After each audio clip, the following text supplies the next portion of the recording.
Assalamualaikum warahmatullahi wabarakatuh. Perkenalkan, nama saya Raffi Manalawani. Saya adalah pengajar sosiologi di SMA Don Alpensa. Pada kali ini, kita akan menyaksikan video mengenai materi sosiologi perubahan sosial. Materi ini ada di bab 1, kelas 12 untuk mata pelajaran sosiologi. Nah, di bagian video yang pertama ini, kita akan belajar mengenai apa sih sebenarnya hakikat perubahan sosial, mengapa perubahan sosial terjadi, dan sebetulnya bentuk-bentuk perubahan sosial itu seperti apa saja sih. Kita juga akan belajar mengenai teori-teori perubahan sosial dan juga beberapa contoh-contoh lain tentang perubahan sosial yang telah mengubah kehidupan kita dari masa tradisional hingga modern. Untuk lebih memahami lagi tentang perubahan sosial, mari kita simak langsung video ini. Halo, sekarang kita akan belajar mengenai perubahan sosial. Apa saja yang akan kita pelajari? Peta konsep dalam bab mengenai perubahan sosial ini adalah kita akan mempelajari mengenai hakikat perubahan, sebab-sebab terjadinya, proses terjadinya perubahan sosial, teori-teori, serta dampak yang ditimbulkan oleh perubahan sosial. Ini mesin uap. Gara-gara ditemukannya mesin ini, muncul perubahan besar hampir di seluruh Eropa Barat. Masyarakat desa jadi berbondong-bondong untuk mengadu nasib di kota. Jumlah penduduk meningkat. Kemudian, muncul golongan baru yang sebelumnya tidak pernah ada di dalam masyarakat. Apa yang sebenarnya terjadi? Dari sana kita dapat melihat bahwa sesungguhnya kehidupan sosial itu tidak diam di tempat. Ia akan berubah.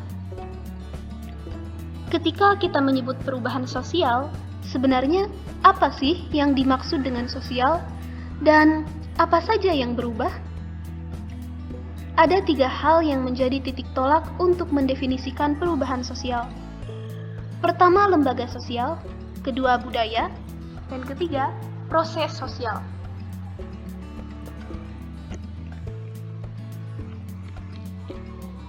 Dalam kasus mesin uap tadi, perubahan pada lembaga terbukti dengan masuknya golongan kelas pekerja dan kelas menengah dalam lembaga ekonomi. Dari segi budaya, orang jadi lebih memilih kehidupan yang erat dengan jam kerja panjang di perkotaan. Padahal, dulu mereka hidup sederhana dengan jam kerja fleksibel di desa. Dari segi proses sosial, masyarakat juga jadi punya hubungan khusus antara pekerja dan pemberi kerja. Kalau kalian pernah dengar serikat buruh, nah dari sanalah ia bermula. Mengapa kehidupan sosial bisa berubah? Penyebabnya tentu saja ada yang berasal dari dalam dan ada yang berasal dari luar, atau internal dan eksternal masyarakat. Penyebab internal adalah segala sesuatu yang berasal dari dalam masyarakat itu sendiri. Ada pengaruh demografi, penemuan baru, konflik, dan juga pemberontakan. Pertama, pengaruh demografi. Pertambahan dan penurunan penduduk. Perpindahan penduduk dari wilayah yang satu ke wilayah yang lain dapat memicu perubahan sosial.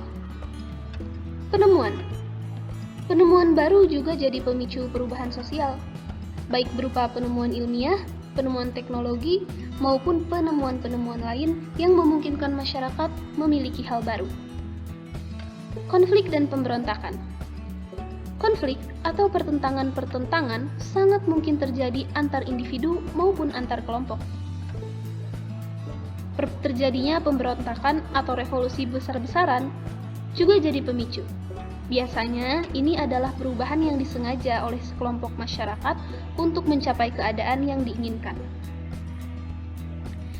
Sekarang kita berpindah ke penyebab perubahan yang datang dari luar masyarakat atau eksternal. Yang paling jelas, tentu saja, gejala alam, perang antar negara, dan pengaruh kebudayaan lain. Gejala alam, kita ambil saja contoh bencana. Bencana geografi seperti tsunami, misalnya, atau bencana biologi seperti mewabahnya virus di dunia. kerusakan fisik yang menimpa lingkungan akan juga berpengaruh terhadap kehidupan sosial.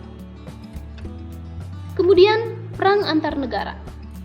Ya, kalau itu bisa kita lihat contohnya di Timur Tengah.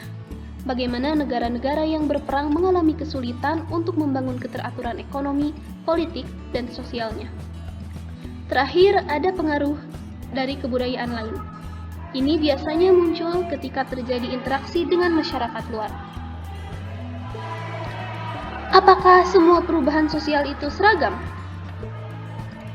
Tentu saja tidak.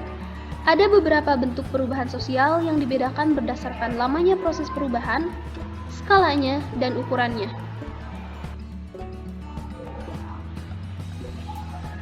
Ada perubahan yang terjadi secara direncanakan dan tidak direncanakan. Yang direncanakan misalnya, pemerintah sengaja membuat program revolusi mental dan membangun lembaga-lembaga pendukung untuk mempromosikan program tersebut. Tujuannya, membentuk masyarakat yang menanamkan nilai dan norma progresif sesuai karakter bangsa. Atau yang paling simpel, perubahan sosial yang dikehendaki dilakukan oleh para nasionalis Indonesia untuk berjuang menjatuhkan penjajah dan memerdekakan negara Indonesia. Untuk perubahan yang tidak dikehendaki, ini adalah jenis perubahan yang tidak diprediksi datangnya. Misalnya, perubahan sistem pendidikan karena adanya wabah COVID-19. Nah, bentuk perubahan juga ada yang cepat dan lambat. Yang cepat, contohnya, perubahan yang mati-matian diperjuangkan gerilyawan revolusi yang menggulingkan pemerintahan aristokrat Prancis. Yang lambat, misalnya, perubahan pelan-pelan dari bentuk masyarakat tradisional ke modern. Terakhir, dari segi skala, ada perubahan besar dan kecil. Perubahan sosial kecil adalah perubahan yang tidak berpengaruh besar terhadap struktur kelembagaan. Misalnya, perubahan tren musik atau hiburan. Perubahan sosial besar adalah perubahan yang melibatkan lembaga budaya dan sistem sosial, seperti berubahnya masyarakat agraris ke masyarakat industri. Pertanyaan yang kita ajukan sekarang adalah, bagaimana proses sosial terjadi? Ada 4 proses: difusi, akulturasi, asimilasi, dan akomodasi. Proses difusi. Jadi, sebelum perubahan terjadi, unsur-unsur kebudayaan akan melakukan perjalanan terlebih dahulu. Unsur-unsurnya akan menyebar dari satu masyarakat ke masyarakat lain. Nanti, setibanya di masyarakat lain itu, unsur-unsur kebudayaan bisa jadi diterima atau ditolak. Kedua, proses akomodasi. Sederhananya, akomodasi adalah proses untuk menyiasati agar interaksi antar unsur kebudayaan yang baru dengan yang lama dapat berjalan secara stabil. Dalam praktiknya, akomodasi juga menjadi proses untuk meminimalisir konflik dalam rangka mencapai kesepakatan. Caranya berbagai macam, ada yang melalui kekerasan maupun jalan damai. Ketiga, proses akulturasi.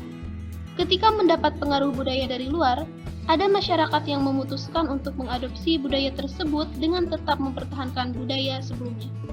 Contohnya, menyanyikan lagu hip-hop dengan menggunakan bahasa Indonesia. Hip-hop yang berasal dari budaya Afrika Amerika digunakan untuk mengekspresikan seni di Indonesia. Keduanya bersatu, tapi masih memiliki karakter masing-masing. Keempat, proses asimilasi. Dalam proses ini, budaya-budaya yang berinteraksi meleburkan diri menjadi satu bentuk kebudayaan yang baru.